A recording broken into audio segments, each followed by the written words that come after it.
77. Creio que já está comigo aí o José Adilson, o grande cordelista, poeta, o grande literário, intelectual do Nordeste e do Agreste, que sempre está contribuindo com a sua participação tão oportuna, aonde sempre tem comentários que são precisos e de grande valia para nós aqui neste momento, nesta hora, e que estamos aqui para agregar, que estamos aqui para ampliar as ideias. Bom, vamos iniciar falando de pós-modernidade a partir dos sujeitos, tá? Sujeitos pós-modernos. O sujeito pós-moderno, tá? Diferentemente até do ancestral cartesiano, aquele lá da modernidade e da antiguidade, é um sujeito voltado para algumas questões características, tá? Se no passado o sujeito cartesiano era aquele cujo corpo era integrado na sua identidade, já na atualidade nós vamos ter uma outra realidade.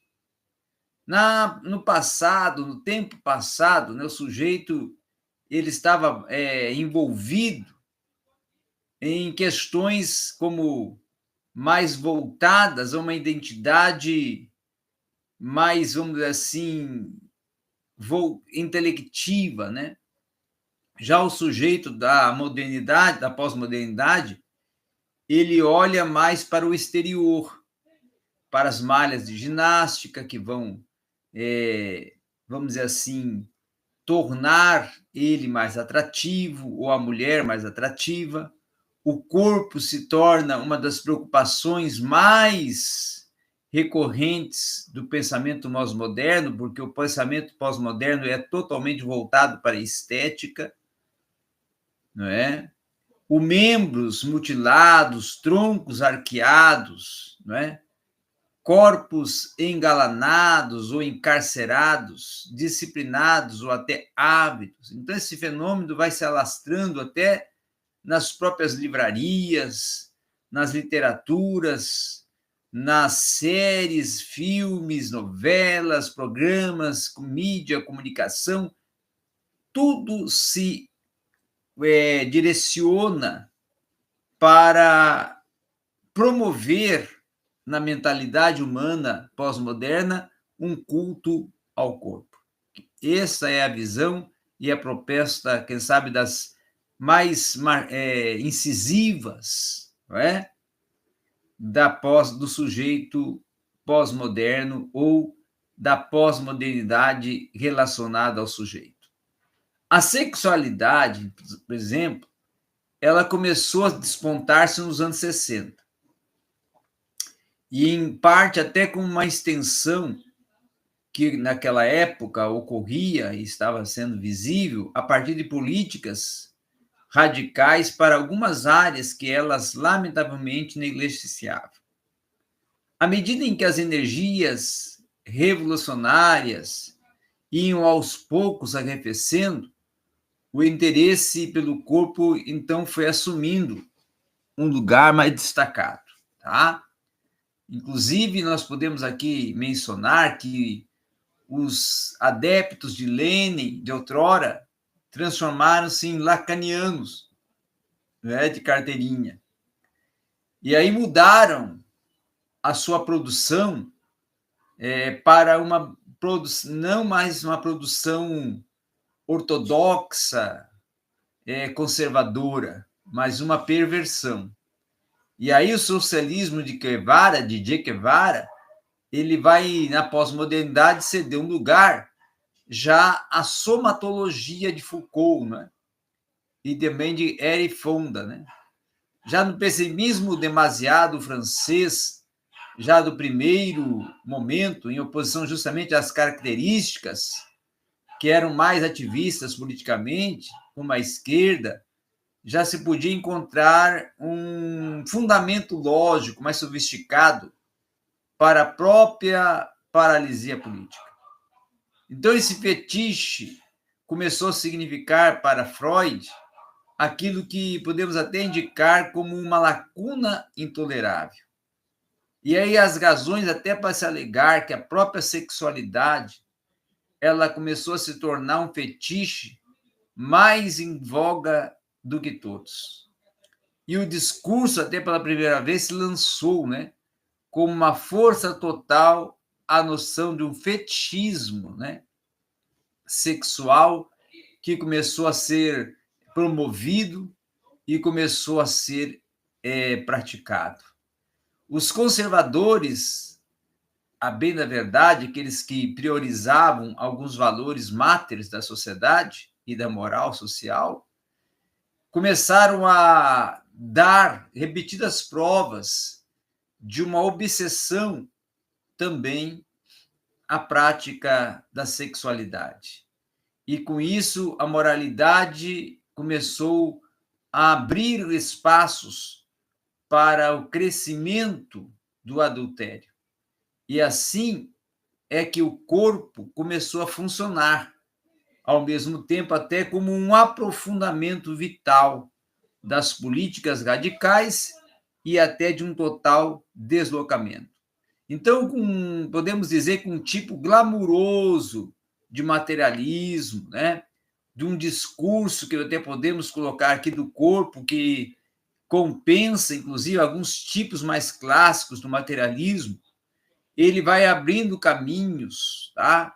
Meios para promover uma paixão do pragmatismo que era concreto, agora para uma desconstrução concreta. Então, qualquer hora que era proposta uma ordem, agora esta hora gera desordem. E aí, nesse sentido, é que a teoria proposta de uma autocontradição começa a ser proposta mater dentro de uma certeza social e sensorial vivida pelo sujeito dentro da sua natureza, dentro da sua cultura, dentro dos seus afãs sociais e dos seus desejos incontidos. Tá? Então, é assim que nós podemos começar a traçar. E aqui já temos alguns participantes, tá? Temos um participante, inclusive, aí, espanhol, alabras espanhol, né? Fudier Kiki Raveroni, Riveroni. Acho que até está falando aqui em inglês. Ele é inglês, é inglês. Fudier Kiki High Preach with Biblical Davids. Ok. Food Kick, ok. Maria Cícera já está aqui participando, nos dando um grande contributo, dizendo que esse tema ele é muito presente e relevante para a nossa sociedade, hoje em transição. Sim, Maria Cícera. Nossa sociedade vive e está em uma constante transição, uma transição que ela é conduzida por alguns fatores e elementos propulsores dessa circunstância, dessa efetividade pós-moderna. Então, continuando a tratar o assunto, a discorrer de uma forma mais sistemática, mais dogmática, os filósofos e os psicólogos, eles ainda, com uma noção até bastante contida em alguns aspectos e outras incontidas, começam a tratar algumas questões dentro de uma visão mais, quem sabe, prolixa e trapalhando com a irrepressão e tentando controlar algumas aspirações e anseios sociais que parte do próprio sujeito. Então, nós podemos dizer que a tradição cartesiana, que foi uma das primeiras a promover a palavra corpo, a palavra beleza, a palavra estética, né? Veio a causar esse caminho para nós chegarmos até aonde chegamos hoje. E hoje nós vamos ver, nessa atualidade, que o sujeito ele vive de encantos e desencantos. E o pós-modernismo ele é dado dentro de um temor do natural, quando ele até se manifesta dentro de propostas, vamos dizer assim, culturais, que um culturalismo que é desenvolvido, articulado, proposto dentro do pós-modernismo, acaba se constituindo uma forma de um reducionismo. Por que reducionismo? Porque reduz a cultura a um ideário e a uma visão e uma percepção que ela não tem uma identidade só, mas tem uma identidade plural, e nessa pluralidade cultural, nesse multiculturalismo, há uma diversidade de ideários, uma diversidade de posições, uma diversidade de certos e errados, dependendo da cultura em que o sujeito está inserido, e aí é preciso estar numa readaptação cultural, onde a cultura também vai se desintegrando, porque a cultura passa a ser um elemento que não está mais sendo uno, singular, mas se torna mais plural, se torna mais diverso, se torna até contraditório. Muito bem, José Adilson, o grande poeta, o grande artífice da intelectualidade do cordel, falando que fragmentação também da identidade. Sim, a identidade acaba por ficar em estado de fragmentação, de desconstrução. O sujeito pós-moderno é visto como fragmentado, múltiplo e constante mudança. Sim, ele está em constante transição. É um ser em transição, em readaptação. É um ser que muda a cada circunstância, porque vivencia um biologismo e um economismo em que, dentro do contexto pós-moderno, é totalmente mutável. Vive numa metamorfose operante.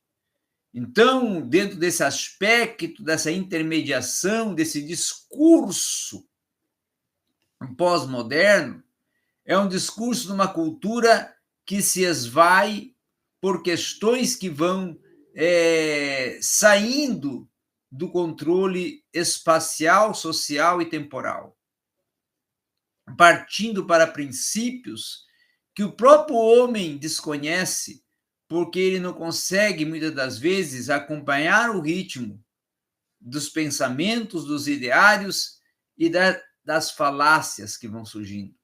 Então, são falácias que outrora eram elitistas, mas agora são falácias que são populares, e esse popularismo crítico atual passa-se por um pós-modernismo que critica toda a erudição, toda a fala pautada em uma crença, em uma doutrina, em um dogma, em uma proposta, porque os valores constroem, mas eles querem viver em uma sociedade desconstruída, aonde há alternativas, são alternativas de possibilidades, e possibilidades que são, na verdade, algumas essências para se pensar, maturar e descartar. Então, o sujeito pós-moderno, ele é um sujeito que descarta muito facilmente. Ele passa por um contexto do essencialismo, e esse essencialismo se torna uma condição de ele tentar comprovar uma verdade que ela se torna, dentro da cultura pós-moderna, inverdades. E as inverdades na pós-modernidade se tornam verdades, se tornam conceitos, se tornam realidades. Por quê? porque tudo que era proposto de uma forma mais, vamos dizer assim, conservadora e até sistemática, agora é alterada para se adaptar ao contexto contemporâneo. Um contexto em que tudo já vem pronto, um contexto até que o pensamento surge de fórmulas prontas, de fórmulas odiernas, de fórmulas que até têm um contexto mais voltado à própria visão do liberalismo, à própria visão das oportunidades sui generis, aonde o próprio gênero ele é também desconstruído e proposto uma diversidade. Então, agora nós vivemos na sociedade que ela prima por uma realidade mais, quem sabe, autêntica de questões polares, aonde há divergências que são mentoriadas pelo que a pós-modernidade dirige e conduz e promove como sendo o certo, e o certo acaba sendo o mentoreador, não é? De algumas diversidades, mas e por isso que ele é descartado. Porque, na verdade, se nós virmos a seguir uma proposta que vai conduzir-se somente dentro de verdades, a pós-modernidade não existiria. Não é que eu estou defendendo, ou até estou colocando, que a pós-modernidade ela é uma defesa, uma apologia à mentira. Não, é que ela não considera os conceitos primazes, basilares, fundamentais, que promoveram a verdade e deixaram legados da verdade no passado, para se adequar a conceitos, a ideários, a posições que são posições desconstrutivas de uma sociedade que vive em uma alteração, promovida muitas das vezes por constatações que a própria pós-modernidade se funde como a globalização, como a conexão com os novos atores sociais, com a descentralização, com a desconectação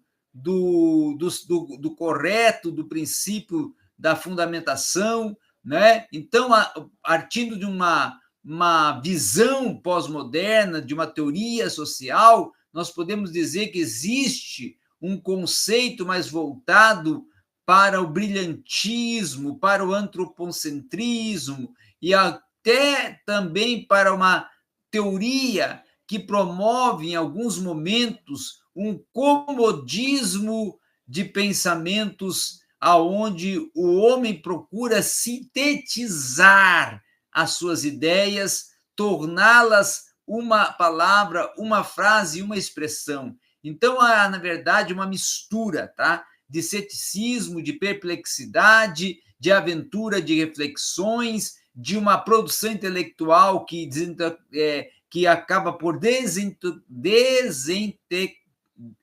intelectual, que desintelectualiza o ser, abstraindo a sua capacidade de uma reflexão mais apurada, de um pensamento mais apurado, de um olhar mais centrado, para poder construir teorias, para poder construir teses, bases, a partir de realidades que já se esvaíram com o tempo. Na verdade, é essa, que se esvaíram com o tempo. Então, acaba por se tornar um momento em que a história perde o seu sentido histórico, a sua identidade histórica. E aí ocorre uma crise da representação, uma crise em que a arte, as linguagens, elas acabam atravessando ou vivenciando uma destruição dos seus referenciais.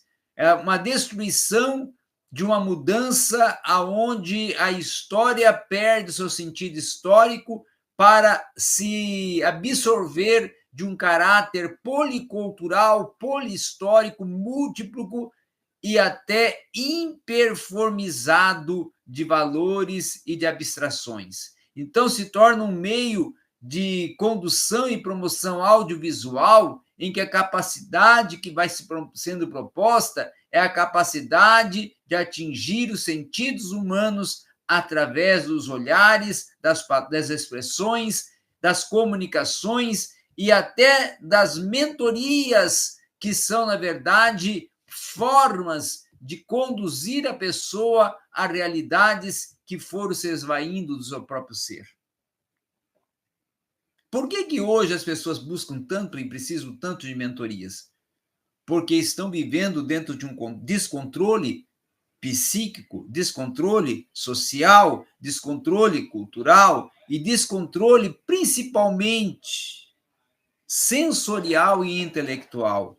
E é isso que acaba alterando o ser em toda uma estrutura, em todo um conjunto estrutural, que acaba levando ele a necessitar de ser motivado, de ser impelido, de ser conduzido a crescimentos que surgem de palavras que vão colocar ele em uma outra condição, porque ele não consegue chegar por si só. Ele não consegue chegar sem uma mentoria, uma orientação, sem um impulso, uma motivação, sem palavras que sejam palavras de estopim, ou seja, palavras que promovam resultados emergentes, palavras que promovam resultados de uma consistência emergente e até de uma consistência de uma evolução dentro dele próprio. Então, o pós-modernista, ele é como se fosse um elemento que critica o tempo todo a sua condição. E aí, esse criticismo da condição pós-moderna ocorre a partir de 4 categorias. Um criticismo voltado a uma rejeição do modernismo, uma ramificação voltada a uma contravenção e uma pós-modernidade que as suas características cruciais do projeto moderno são a absolvição da modernidade, tornando ela dissolvida, como defende o próprio Zygmunt Bauman. E aí nós vivemos dentro de uma sociedade que ela é movida por identitários, como a mídia, como a tecnologia, como as descobertas que vão surgindo dentro de alguns aspectos de emancipação de padrões. Essa que é a verdade, emancipação de padrões, não é? E aí nós vivemos dentro de um identitário de emancipação de padrões, que os padrões do passado, eles são rejeitados.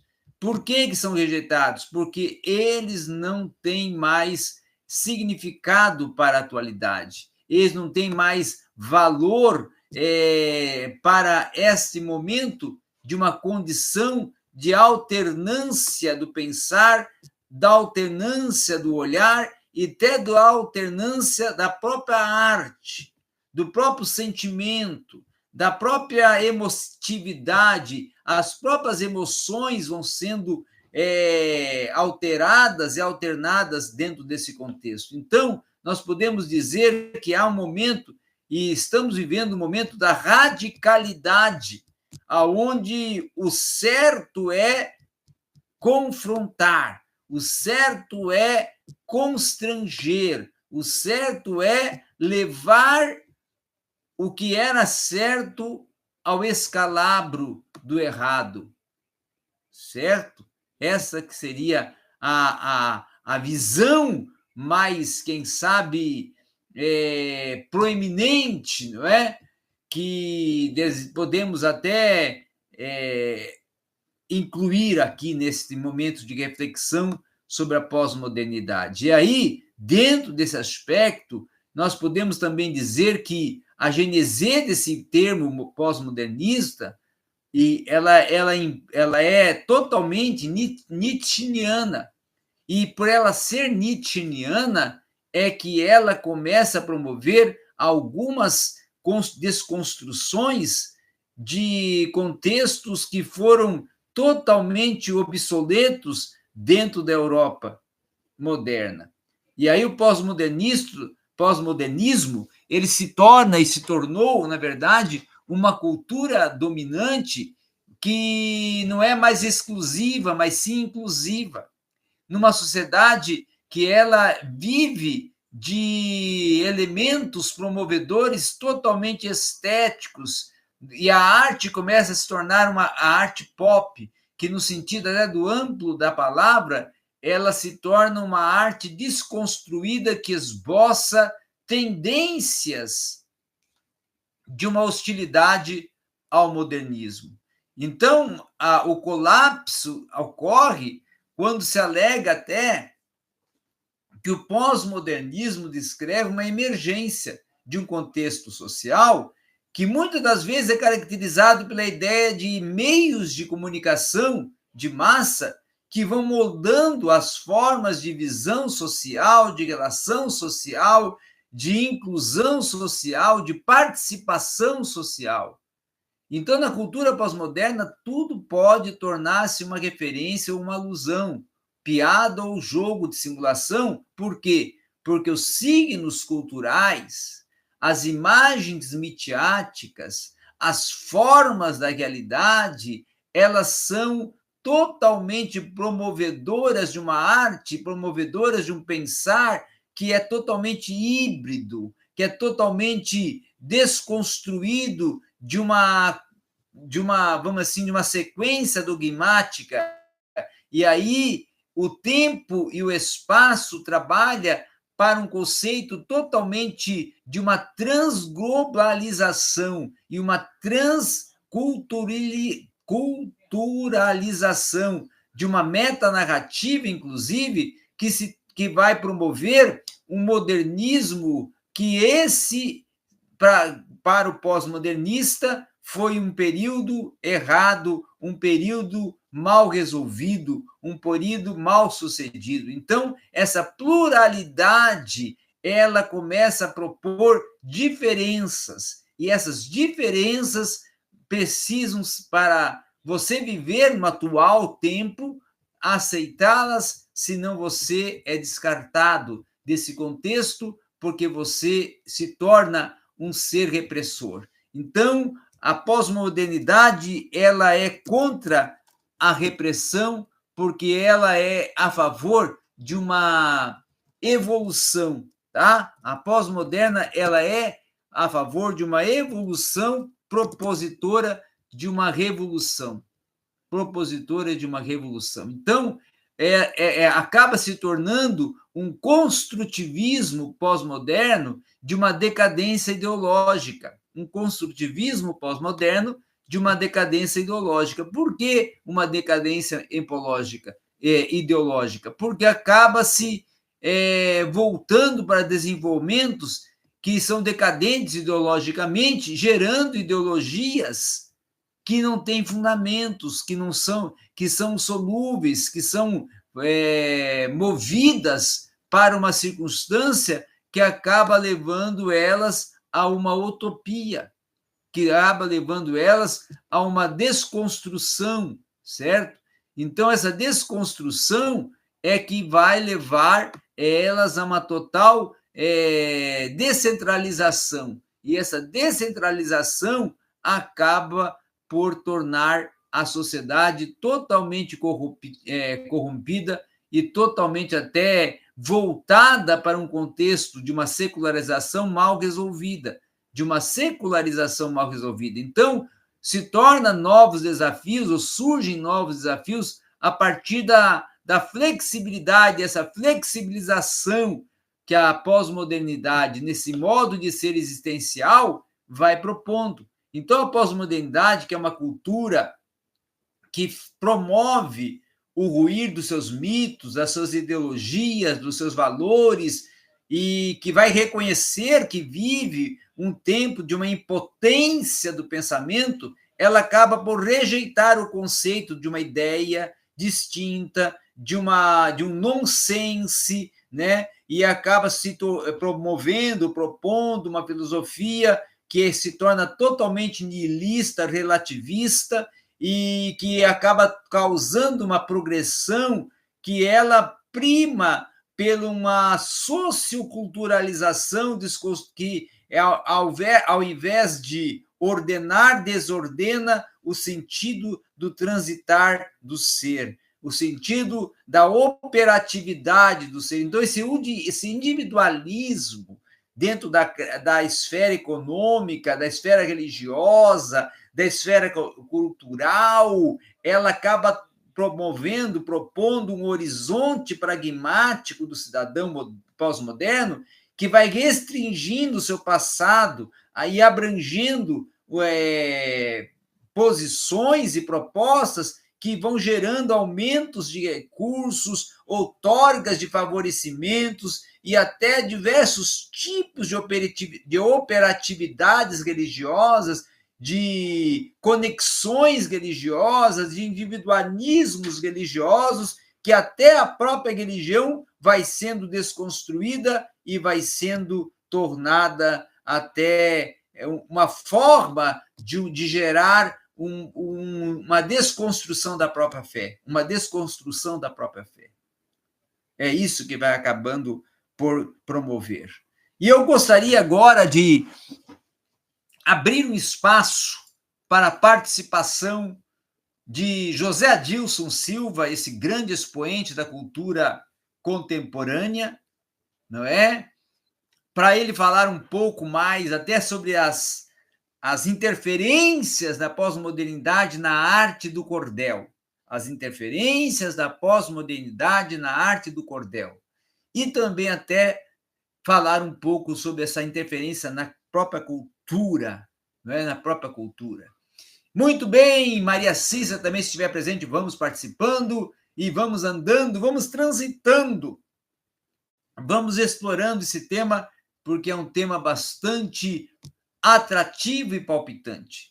Então, a cultura pós-moderna, tá? Ela gera numa sociedade que está totalmente voltada para um diferencialismo e um multiculturalismo sem limites, promovendo assim uma cultura totalmente desintegrada, uma subjetividade aonde há uma dualização e há uma multipolarização e um multiculturalismo em que a própria dialética, a própria dialogicidade vai se interrompendo a partir de um anti-autoritarismo e uma iconoclastia promovedora de uma ambivalência individual que vai causar o ser plural, o ser que vive em uma pluralidade de pensar, de ver, de operar, porque ele está dentro de um subjetivismo individualista, de um contexto totalmente dissolvido. Tá? Então, o ser humano, que ele considera-se pretensamente livre, autônomo, sujeito de si, da história, ele vai se percebendo aos poucos que ele está dentro de uma situação extremamente frágil, extremamente vulnerável, porque é uma situação instável, é uma situação consumista e é uma situação narcisista que vive dentro até, podemos dizer, do individualismo narcisista, que é antropocêntrico, e a razão moderna acaba se tornando uma autonomia de liberdade, mas uma liberdade que, ao mesmo tempo, também está presa a uma clausura, que é a clausura do ser que perdeu o seu verdadeiro sentido de liberdade. Tá?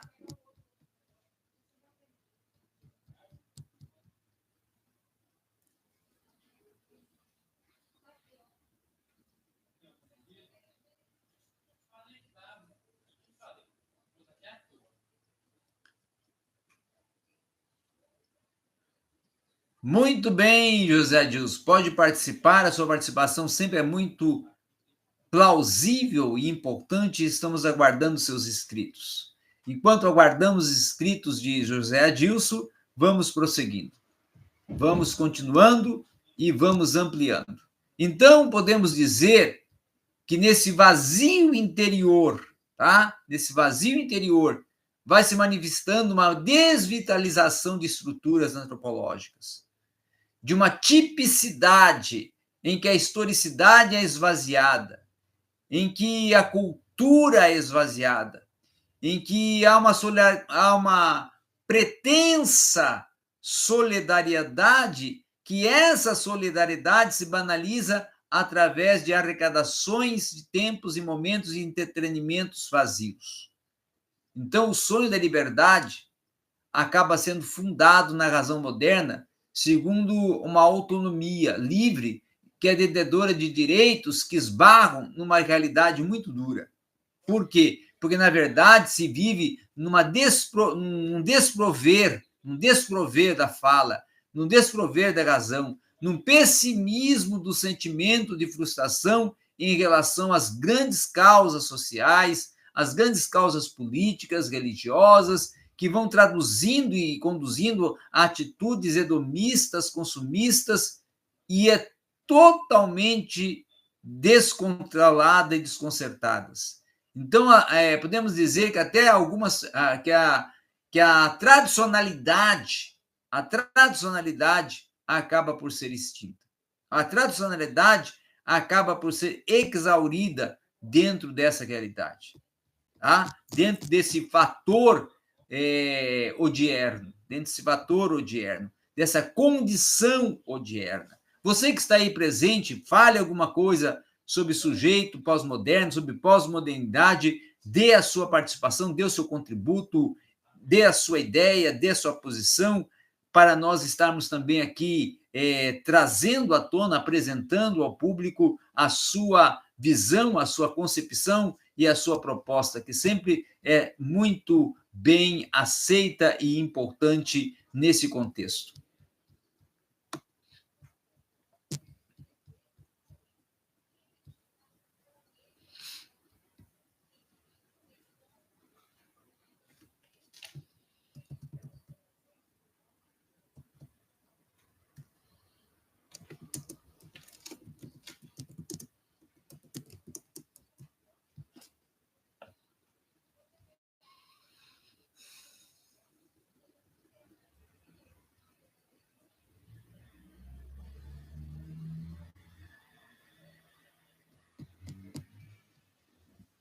Estamos aguardando a sua participação. Até parei de falar para você poder escrever, não é?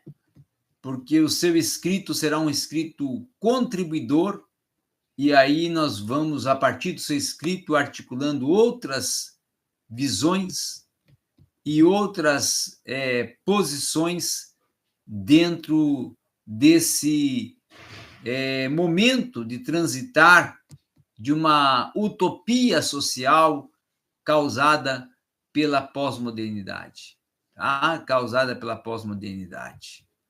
Muito bem, meus prezados, estamos aqui para aguardar a sua participação, porque cremos, defendemos que é a sua participação que faz a diferença, tá? É a sua participação que faz a diferença. E eu estou aqui para aguardar essa participação que faz diferença, vinda de você através do comentário. O seu comentário, a sua participação ali, escrevendo o que você, na verdade, pensa sobre esse tema, se torna significativa, se torna uma oportunização do pensar, tá? Então, nós vamos voltar novamente a tratar a partir de uma utopia que se torna uma utopia histórica, porque ela acaba por desconstruir alguns princípios que eram princípios regedores para promover vamos dizer assim, uma descentralização, né? Uma descentralização. Então, é uma discussão que gera outras discussões, porque acaba se tornando algo que é gerador de uma utopia gerada por uma estrutura de sentimentos. Uma estrutura de sentimentos que são movidos por uma dual utopia, né? Uma ligação entre utopia e ideologia, tá? Uma ligação entre a negatividade e a positividade, as manobras, né, da negatividade e da positividade, tá? Então, eu quero aqui a sua participação, porque a sua participação sempre ela é muito oportuna, tá? É muito necessária. E aí, José Adilson fala o seguinte: definida pelo consumo e estilo de vida, sim, porque ela é estética, né, Adilson? E por ela ser estética, ela prima pelo consumismo e pelo estilo de vida entre que você é o que tem. Então, o ser começa a viver, a ser absorvido pelo ter. E você só passa a ser a partir do ter, não é? E o José Adilson também vai falar que as pessoas pós-modernas, elas gostam de misturar a estilos e influências diferentes, como roupas, músicas e ideias, sem seguir uma única regra. Sim, porque vivemos num mundo que as regras se esvaíram. Vivemos num mundo em que o certo é viver dentro de uma liberalidade do pensar, uma liberalidade do expor, uma liberalidade do ideário artístico, do ideário sentimental, do ideário sensitivo, sexual, religioso, político, aonde há não somente um ideário, mas uma multiplicidade de pensamentos, de ideias, de opiniões, de propostas, que todas têm que serem aceitas, acatadas e colocadas em prática, porque vivemos num mundo em que o certo tornou-se errado. Então, se torna uma mistura de uma realidade e de uma fantasia. Uma fantasia porque a realidade se torna uma realidade mística, uma realidade mitológica e uma realidade totalmente subjetivista. É isso que ocorre e é isso que se torna estampado nesse contexto pós-moderno. Então, dentro desse contexto pós-moderno de negatividade e da guerra da negatividade contra a positividade, surge a espacialidade da articulação, aonde a articulação ela promove uma discussão, porque ela é promovedora de influências que, na verdade, são influências comerciais. E é uma comercialização do pensar. É um pensar proposto e promovido por uma mídia consumista, que o pensar se torna o pensar comercial, um pensar do que vai dar certo. Falarei o que vai dar certo.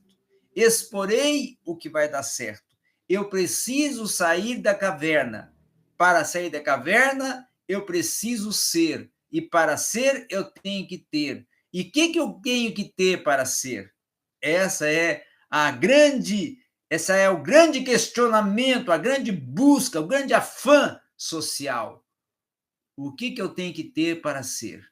E aí, em cima disso, eu busco todos os meios para eu chegar aonde eu preciso e a mídia me aplaudir, porque a mídia que move a sociedade, e se eu quero viver nesse mundo pós-moderno bem sucedido e resolvido, eu preciso estar na mídia e eu preciso me adequar às suas propostas.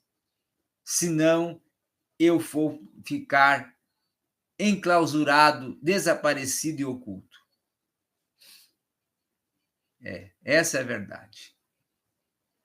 Muito bem, você está aqui junto comigo no Transitar Teológico, um canal também que transita por os ideários de uma dialogicidade entre vários assuntos e temas, com a proposta de uma construção do seu pensamento, do seu intelectivo e do seu conhecimento, para que você venha a ter uma fundamentação, venha a ter um processar de ideias e de conceitos cada vez mais pertinente.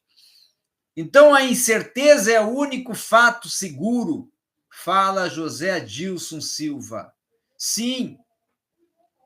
E aí, como Palma mesmo disse, destaca uma volatilidade e uma instabilidade da sociedade atual. Sim. Destacar uma volatilidade, uma vulnerabilidade, uma perca de elementos que a mantêm para gerar uma instabilidade e uma descentralização e uma perca de ambientes que sejam sustentáveis dentro de um contexto atual e contemporâneo.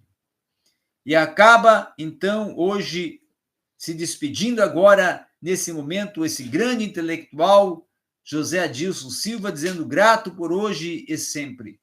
E a minha gratidão, ela é sempre presente.